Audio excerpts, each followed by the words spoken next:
E aí, beleza? Aqui é o Daniel Navigante Slover trazendo dicas para você fazer o melhor queijo vegetal que você já comeu. E a conversa de hoje versa sobre a fermentação, ou seja, se você nunca fermentou um queijo vegetal, esse vídeo foi feito para você. Porque aqui eu quero trazer alguns pontos que vai te parar nesse processo para fermentar o queijo vegetal e provavelmente você vai se identificar com alguma coisa que eu vou falar aqui. Depois trazer alguns pontos do porquê é tão interessante assim a gente fermentar um queijo vegetal e não ficar só com o queijo vegetal não fermentado. Para que então eu possa trazer algumas dicas para você dar os primeiros passos. Ou seja, é um vídeo muito interessante para quem nunca fermentou, claro, mas eu acho que quem já está se aventurando na fermentação dos queijos vegetais pode também colher dicas preciosas aqui. Muitas vezes pode ter algo que está aí no seu ponto cego e uma vez que eu traga a luz, isso daí deixa de ser um ponto cego e talvez você esteja errando em algo que não percebeu ainda, mas depois de ter a consciência desse erro, talvez nunca mais assim o faça. Então, o que eu vou tratar agora aqui, pelo menos 3 pontos do que pode te parar, são pontos que eu levantei assim, com pessoas que conversam comigo sobre os queijos vegetais, ou seja, em relação a esse canal aqui, em relação a esse perfil, tem bastante gente que me manda mensagem, principalmente por privado, perguntando algumas coisas e até colocando algumas situações, e muitas delas diz respeito à fermentação. E esse primeiro ponto, por que será que você não fermentou ainda? Eu julgo, dentre os vários pontos que pode ter, dentre os vários fatores que podem contribuir para que você não fermente um queijo vegetal, um dos grandes é justamente a falta de conhecimento. E eu digo isso agora, principalmente, não porque algumas pessoas me falaram sobre isso, mas porque eu mesmo senti isso na pele. Ou seja, eu demorei para me aventurar nos queijos vegetais fermentados justamente por falta de conhecimento. E não a falta de um conhecimento sobre fermentação em si, uma vez que eu trabalhava com isso diariamente. Eu era cervejeiro profissional, ou seja, eu produzia cervejas profissionalmente. E a cerveja nada mais é do que uma bebida fermentada, portanto, eu fermentava, ou pelo menos eu conduzia fermentações, vamos dizer assim, meio que diariamente. Mas aí que começa a entrar o detalhe. Por mais que eu tivesse já um certo conhecimento sobre a fermentação, eu tinha um conhecimento de um tipo específico de fermentação, que é a fermentação alcoólica, aquela que está presente na cerveja, no vinho, nos pães, por exemplo. Ou seja, de repente, se você já abriu um pouco os ouvidos a essa temática da fermentação, já ouviu dizer que esses principais produtos que eu disse agora, eles são fermentados por leveduras. Ou seja, estamos falando de micro-organismo que faz parte do reino dos fungos em geral. E a levedura a que mais é utilizada para esse tipo de fermentação, sem dúvida nenhuma, é a Saccharomyces cerevisiae. E uma vez utilizada essa levedura, ela vai fazer uma rota metabólica que ficou conhecida por fermentação alcoólica, ou seja, ela quebra moléculas de açúcar para que ela possa então chegar na glicose, ou a glicose já está totalmente disponível, ou ela vai ser quebrada, por exemplo, uma sacarose, a gente não tem a glicose já previamente disponível, ela precisa quebrar essa sacarose para que ela possa então consumir a glicose, mas enfim. O interessante é que ela se utiliza desse açúcar para produzir o álcool e o gás carbônico, principalmente. Quando a gente fala dos queijos vegetais, aí já é uma outra conversa. Porque, primeiro, não estamos mais falando de leveduras, nem de fungos. Ou seja, vamos falar de um outro reino, que não o reino dos fungos, mas o reino conhecido por Monera. Ou seja, um reino no qual as bactérias elas fazem parte. E ainda assim, falar de bactéria é uma imensidão, é um universo à parte. Mas para os queijos vegetais, e não só, para os queijos tradicionais também, falamos principalmente das bactérias láticas, ou seja, são bactérias que elas têm um comportamento metabólico um pouco diferente, porque elas vão realizar a chamada fermentação lática. Então, da mesma maneira que as leveduras elas consumiam açúcar e produziam álcool e gás carbônico, essas bactérias láticas, elas também vão consumir açúcares, mas elas vão produzir não álcool ou gás carbônico, mas elas vão produzir ácido lático, podendo também produzir outros compostos e dentre eles o gás carbônico, mas álcool não é característico dessas bactérias. Tá? Então, o grande interesse aqui é o ácido lático, porque é ele que vai dar a grande característica para o queijo vegetal, em termos de sabor principalmente, em termos de aroma, tá? Coisa que eu já chego para explorar um pouquinho mais isso.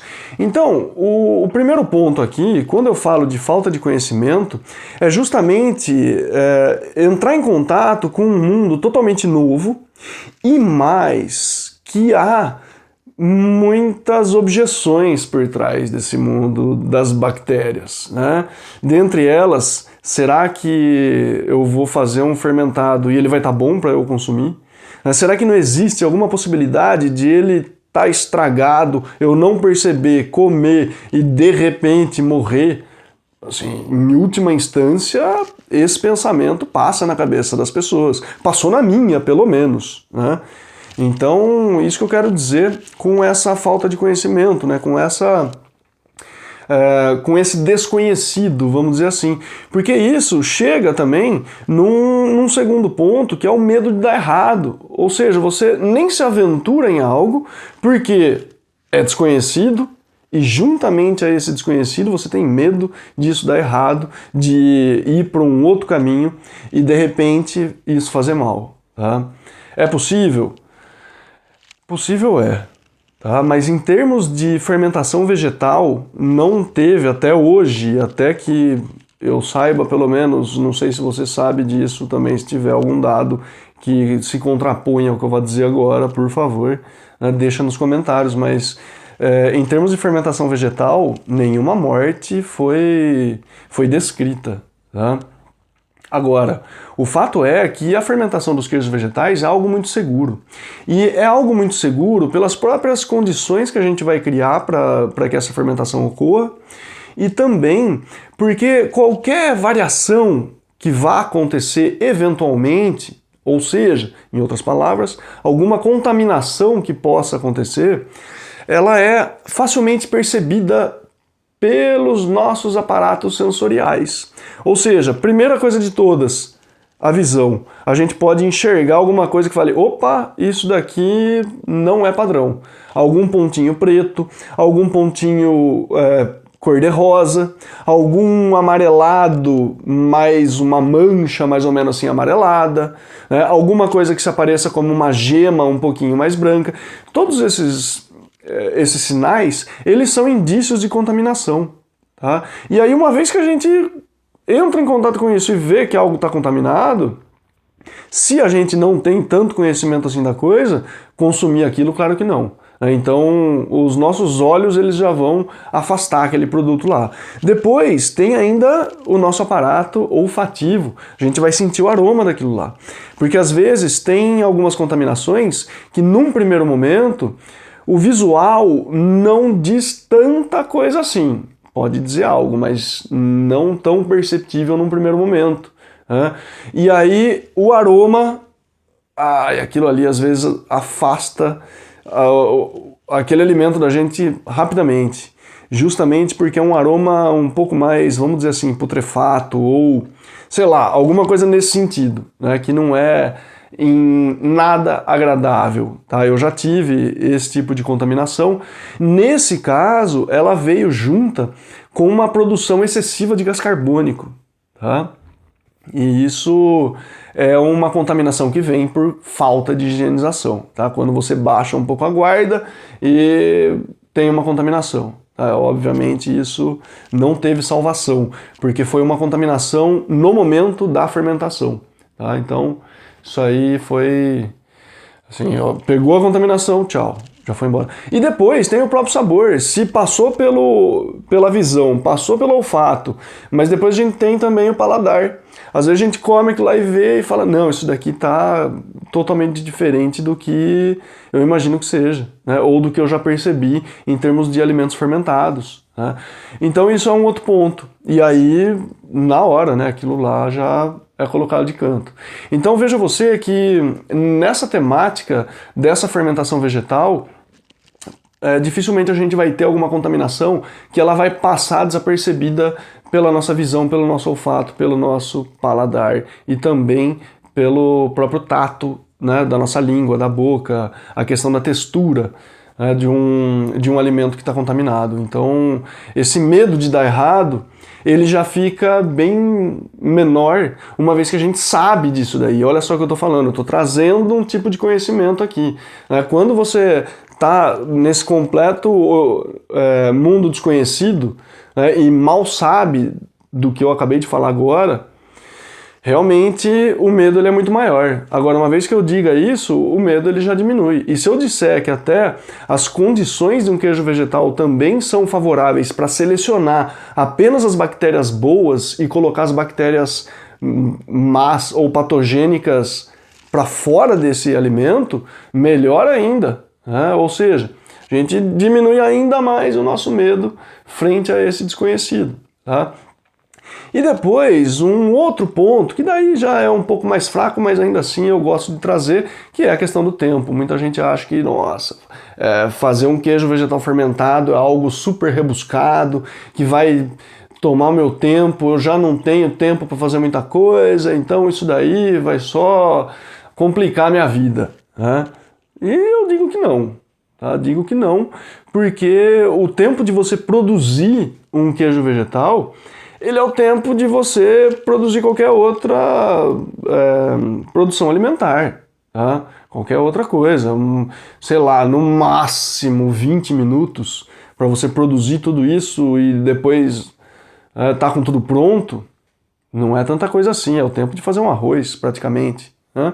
E depois tem a questão da própria fermentação em si, que daí a bactéria está fazendo por você, deixa isso acontecer, e depois tem até um processo de cura, se você quer uma peça curada, ou se não, se é algo para passar no pão, vai estar pronto logo mais. Então, sim, em relação a tempo destinado a isso, é bem menor, né? Eu acho que não tem tanta coisa assim para a gente se preocupar, né, em relação ao tempo. Eu acho que é muito mais você encaixar isso nas suas atividades diárias, né? E antes disso até, primeiro, é querer. Eu acho que essa é a maior barreira. Se você fala, não, eu não quero fazer queijo vegetal, nem fermentado, nem não fermentado, eu prefiro ficar gastando meu dinheiro com coisa que vem no mercado, meio sem sabor de repente, algumas até satisfaz, outras nem tanto, mas minha vida tá boa nesse sentido, tudo bem, né? Acho que talvez essa pessoa nem tenha chegado nesse ponto do vídeo, né? Porque se não quer fazer queijo vegetal, não tem nem por que assistir esses vídeos aqui, que eles são sempre com dicas para você fazer o melhor queijo vegetal que você já comeu. Então, fora essa questão, por que você deveria fermentar um queijo vegetal? Ou seja, se você já fez um queijo vegetal não fermentado, ou já consumiu um queijo vegetal não fermentado, eu acho que o ponto mais forte é o ponto do sabor, porque queijos vegetais não fermentados, eles carecem de sabor que se aproximem ao queijo, salvo aqueles que usam aromas naturais, idênticos ao queijo, artificial, sei lá, enfim. Eu tô falando de gotinha que é colocada na sua massa para que ela fique com um aroma e sabor de queijo de fato, né? Aquele tipo cheddar, tipo mussarela, tipo queijo prato, tipo gorgonzola, tipo camembert, que vocês veem que não são fermentados, podem ter certeza que a base ela é praticamente a mesma entre eles. O que vai mudar proporção de alguma coisa ali, ou do óleo, ou do amido, ou da água. Alguma proporção vai mudar para ter uma textura um pouco diferente, e o aroma ele vai ser diferente. Aroma de cheddar é colocado ali, aroma de roquefort é colocado naquele outro, aroma de camembert é colocado naquele outro. Então é isso que vai mais ou menos direcionar, e aí de fato vai ter um sabor que acaba sendo surpreendente, para não dizer outra coisa, né? Porque é tal e qual.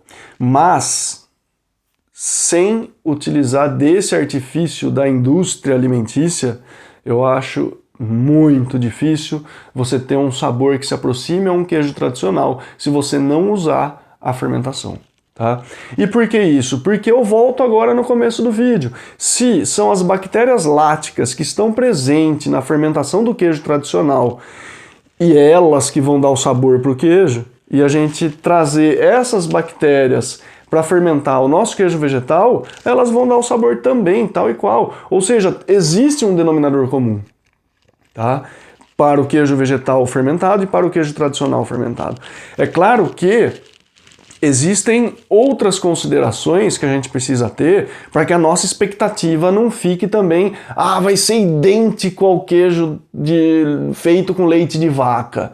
E eu já adianto, não vai ser idêntico. Se alguém está dizendo isso para você, ou essa pessoa nunca consumiu, né, algo lado a lado ali para ver que existe uma diferença, ou, não sei, tá querendo te manipular, tá querendo dizer alguma coisa, enfim, não faço ideia, mas a questão é que não existe você fazer um queijo vegetal idêntico ao queijo tradicional. E isso por quê? Porque as bases, elas já são diferentes.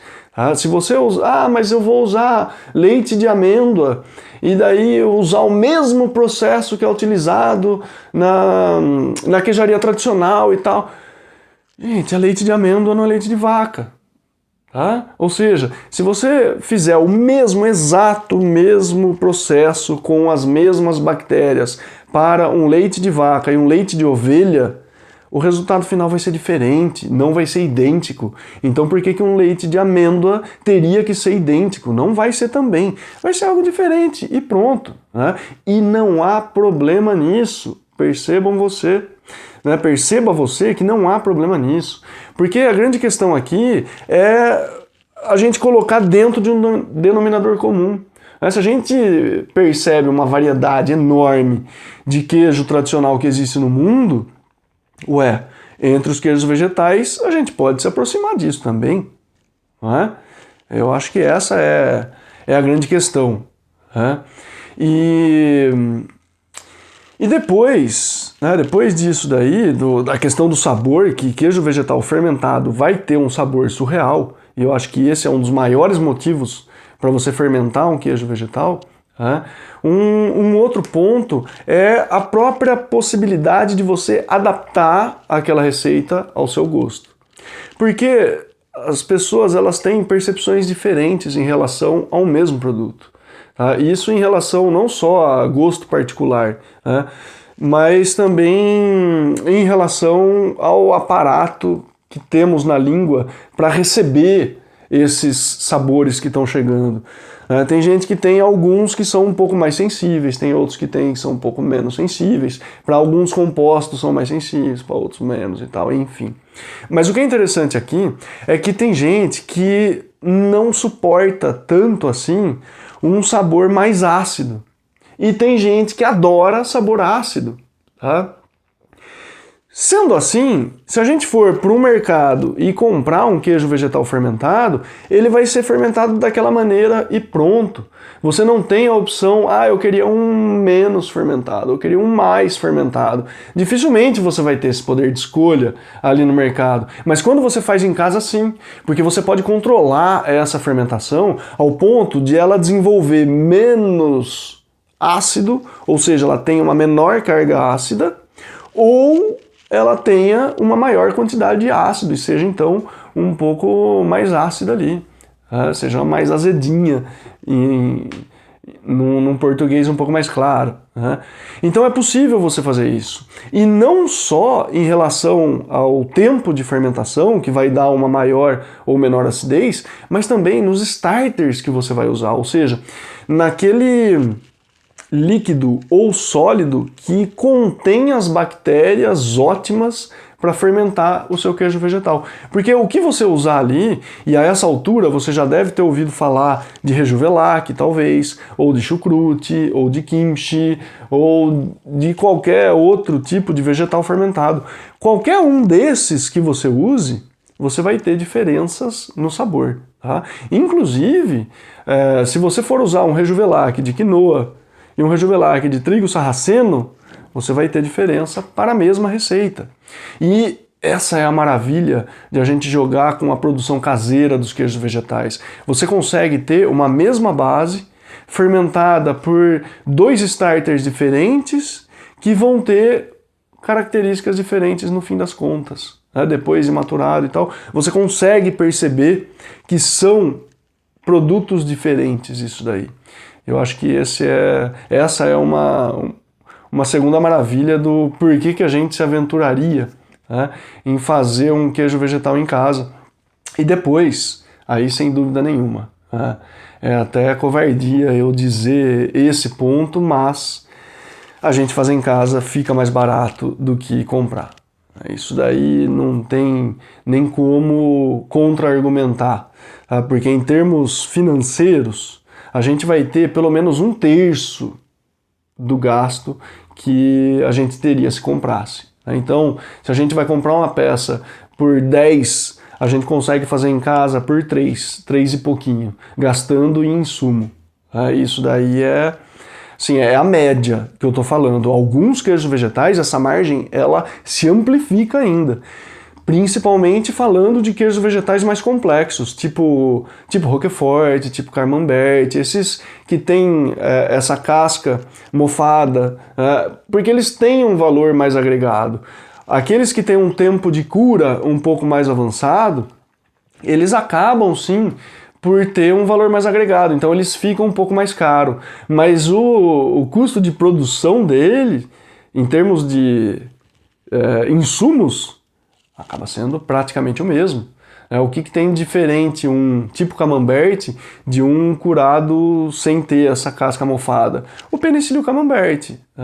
E isso daí vai ter um acréscimo, claro, né, na sua receita, mas não que se corresponda ao diferencial que existe lá no ponto final dessa cadeia de produção, né? Quando a gente vai no mercado e vai comprar um Camembert ou vai comprar um curado, né, um meia cura, qualquer coisa assim. Existe essa diferença do Camembert ser mais caro, mas a produção nem tão cara ela foi assim. Tá? Então esse é um terceiro ponto. Agora, para você então que nunca fermentou, dica de ouro. A primeira, sem dúvida nenhuma, não tem como falhar nisso daqui. É a limpeza e a higiene. Isso precisa ter uma cautela um pouco maior. Tá? É diferente, assim, você fala, mas tudo bem, quando eu vou cozinhar, eu sempre lavo a mão, sempre... Né? Assim, eu diria que a atenção que a gente precisa ter para fazer um queijo vegetal, fermentado principalmente, né? Ela precisa ser um pouco maior da atenção que a gente vai ter quando cozinhamos qualquer coisa. E isso principalmente por conta do fator fogo. Tá? Quando a gente cozinha alguma coisa, por mais que estejamos ali cortando um alimento e tal, e a gente não higienizou de fato aquela bancada, aquela área e tal, não sei o que, meio que tudo bem.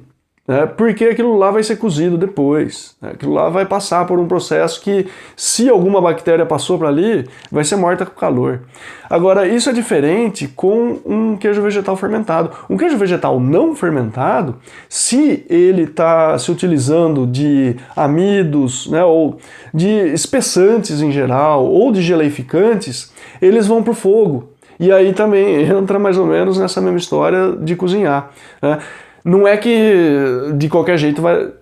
Por favor, estamos falando de preceitos mínimos, pelo menos lavar a mão, pelo menos ter o ambiente limpo e tal. Agora, o degrau a mais que eu estou falando para queijos vegetais fermentados é aquela área que você for utilizar, seja bancar a sua pia, seja uma mesa e tal, passa um álcool 70 ali, né? Ficou tão disseminado o uso de álcool 70, passa um álcool 70 ali, dependendo do utensílio que você for usar, tem uma água fervendo, dá uma escaldada nele, né? Então, essa questão é que ela pode ser colocada junto no seu processo de produção, né? Junto ao seu processo de produção, para ter uma garantia a mais, porque muitas vezes as contaminações elas vão acontecer por conta disso, por falhas no processo de limpeza e higienização. Como eu falei um pouco antes, né, um pouco mais para trás nesse vídeo aqui, uma das contaminações que eu tive, que gerou uma produção de gás carbônico e um aroma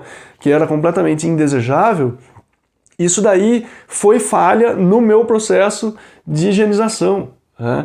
E olha só o que eu estou falando, tá aí para qualquer um ter. Não é, eu nunca tive uma contaminação sequer e tal.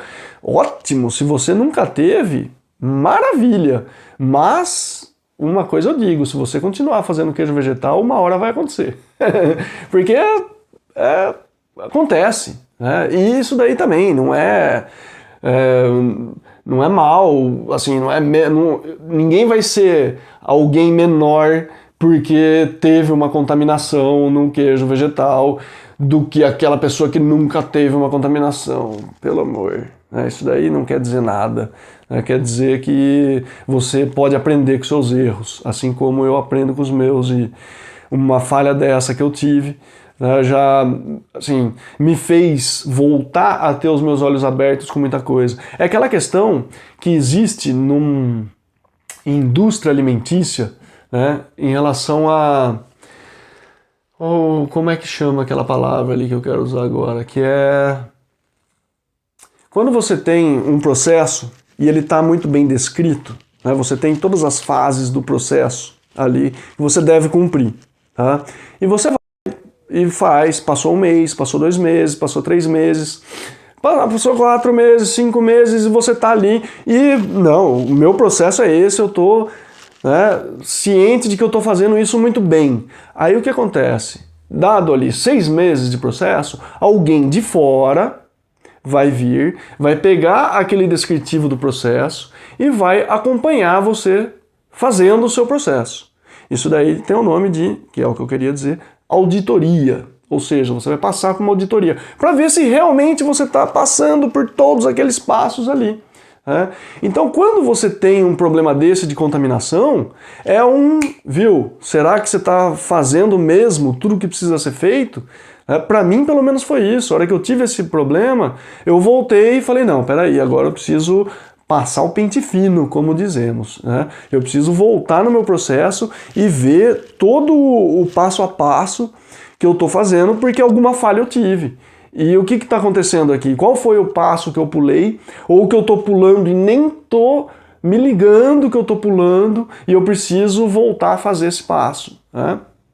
Então, essa auditoria é interessante de a gente se fazer, né, de tempos em tempos. Pelo menos se a gente esquece de fazer isso, às vezes é uma falha no processo que vai nos lembrar de voltar à base, né, aos fundamentos e fazer aquilo como deve ser feito.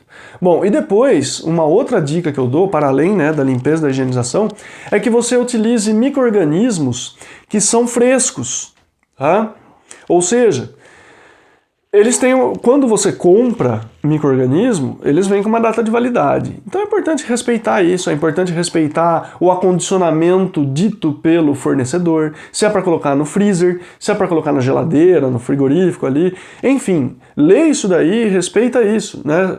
É interessante, sempre que a gente compra algum micro-organismo, meio que ser chato, sim, ser chata e pedir a ficha técnica junto ao fornecedor. Porque ali diz muita coisa, diz sobre quantidade que você vai usar, diz sobre mais ou menos como que você pode usar isso daí, né, as boas práticas de uso desse micro-organismo, né, como você vai acondicionar, até quando você pode usar. Então tudo isso é interessante a gente ter em mãos, e isso está na ficha técnica. E uma vez que a gente tem essa ficha técnica na mão, a gente pode ter o maior proveito desses micro-organismos aí. Agora, quando você faz o seu probiótico em casa, qualquer vegetal fermentado, ou além disso, Rejuvelac, tá? Enfim, é interessante que tenha um aspecto organoléptico muito bom. Tá? Nossa, o que eu quero dizer com isso? O aspecto organoléptico, ele diz respeito aos nossos sentidos, o que a gente sente daquilo lá em relação a aroma, em relação a sabor. Tá? Então, quando a gente faz um Rejuvelac, por exemplo, e ele está super fresco, ele tem um aroma e um sabor característico. Depois de uma semana acondicionado, pode ser que a gente já note alguma diferença. E depois de 15 dias, 10 dias, pode ser que tenha uma diferença maior ainda. Mas você fala, isso aqui tá mais ou menos. Eu vou usar mesmo assim. Vai por conta e risco. Porque coisas mais ou menos vão fazer queijos vegetais mais ou menos. E se você quer fazer o melhor queijo vegetal que você já comeu, é importantíssimo que você esteja com atenção a cada detalhe do processo. Tá? Não eu vou ficar louco com isso, então. Não é isso, é pouco a pouco também. Nós temos uma vida inteira pela frente para desenvolver essa nossa habilidade. Não é, o próximo queijo vegetal que eu vou fazer vai ter que ser o melhor queijo vegetal que eu já comi, senão eu não quero mais saber disso. Se for assim, então já digo, não vai ser, e nem perca tempo fazendo o primeiro então, né? Já vai fazer outra coisa. Mas se você busca esse objetivo e está consciente de que é uma jornada, né, esse processo de aprendizado, né, a cada produção você aprende coisas novas e tal, maravilha. Inclusive, uma das coisas que eu aprendi nessa minha jornada e estou passando para você aqui é isso, é que produtos ruins vão fazer queijo vegetal ruim. Produtos excelentes podem fazer queijos vegetais excelentes, não que necessariamente vão, mas tem uma probabilidade muito maior. Tá? Então, busquem essa excelência nos insumos. E isso principalmente para os micro-organismos que vocês vão utilizar. Tá? Para que aquele Rejuvelac ele seja super fresco. Mas quando eu faço, sempre fica na geladeira e depois de até 15 dias eu vou usar ele também. Eu sei que ele está mais ou menos... Faz menos. Quem falou que precisa fazer 1 litro de Rejuvelac para isso? Não, faz menos. Né? Ninguém precisa fazer tudo isso. O Rejuvelac também não leva tanto tempo assim, tanta dedicação, é só deixar que as bactérias vão se desenvolvendo. Né? Então é uma questão de você ajustar a quantidade que você usa por semana a essa produção. E de repente tem aí uma periodicidade maior de produção para que você tenha isso sempre fresco. Né? Eu acho que isso de repente pode fazer uma certa diferença. Né? E depois, por fim, eu acho que se você nunca fermentou, está começando a fermentar um queijo vegetal, uma grande dica que eu dou é que você acompanhe as primeiras fermentações, tá? Porque uma das maiores perguntas que eu recebo, em quantidade pelo menos, é quanto tempo demora para a fermentação acontecer? Não sei. Essa é a minha resposta, não sei, depende. Depende da quantidade de micro-organismo que está ali dentro, depende da temperatura que está a sua cozinha, depende da disponibilidade de açúcar que tem o seu insumo. Né? Então tem muita coisa para jogar aí. Agora, eu sei as condições que eu tenho na minha cozinha, para mim. Se eu pegar uma massa de castanha de caju e fazer o que eu tenho feito aqui, 18 horas... vai ser o ponto que eu gosto de fermentação, tá? Mas isso pelas condições especiais da minha cozinha, pelos insumos que eu estou usando e pelos micro-organismos que eu estou usando. Mas como que eu sei que são 18 horas? Porque eu já fermentei N vezes esse mesmo insumo, essa mesma massa, com esses mesmos micro-organismos. Então eu já, no começo, já acompanhei isso. Quando deu 12 horas, eu experimentei. Não está pronto. Deu 14 horas, a fermentação tá, mas não é o ponto que eu gosto. Depois de 18 horas, nossa, isso aqui tá uma delícia. Será que eu paro a fermentação já? Bom, tirei uma colherada, deixei ele fora e guardei aquilo na geladeira porque para mim estava encerrado. E deixei aquela colher aí. Depois de 20 horas, experimentei. Passou um pouco, o outro tá melhor, mas vou dar mais. Depois de 24 horas, experimentei. Nossa, tá bem ácido mesmo. Ou seja, eu acompanhei isso algumas vezes para eu chegar nesse ponto de que hoje eu posso pensar da seguinte forma: eu vou fazer um queijo vegetal, maravilha. Amanhã, que horas que eu vou estar em casa para eu colocar ele na geladeira e baixar o metabolismo dessas bactérias? Sei lá, vou estar ali 3 horas da tarde? Maravilha. Então, 18 horas antes, qual que é o horário que eu preciso fazer para que dê certo, né? Ou às 10 horas da manhã eu vou estar em casa. Então, 18 horas antes disso é o momento que eu preciso produzir. Consigo fazer isso? Maravilha. Então eu ajusto mais ou menos a minha rotina para produzir isso em vista dessas 18 horas que eu já sei que vai acontecer. Eu não preciso mais ficar provando. Agora, é claro que quando eu vou usar um insumo novo que eu nunca usei, aí eu preciso acompanhar de novo, né? Eu não sei a quantidade de açúcar que está disponível, né? Quão rápido essas bactérias elas vão fermentar e tal, enfim. Aí tem todas essas questões, tá? Então acho que com essas 3 dicas já dá para se aventurar no mundo das fermentações dos queijos vegetais. E para deixar uma dica extra aqui, o que eu aconselho, né, enquanto primeiro passo na fermentação: usa o Rejuvelac e faz um queijo vegetal cremoso, tá? Porque você não vai ter problema em quantidade de água exata para que ele forme uma peça, e se colocar um pouco mais de água não vai dar o ponto, não vai ficar uma peça, não vai dar para moldar e tal, e aí vai, sei lá, a cabeça nossa como que é, né? Então faz um queijo vegetal cremoso e fermenta ele com Rejuvelac. Segue esses passos aqui, sem dúvida nenhuma, você vai ter sucesso com isso. Qualquer dúvida é só escrever, e do mais, até a próxima.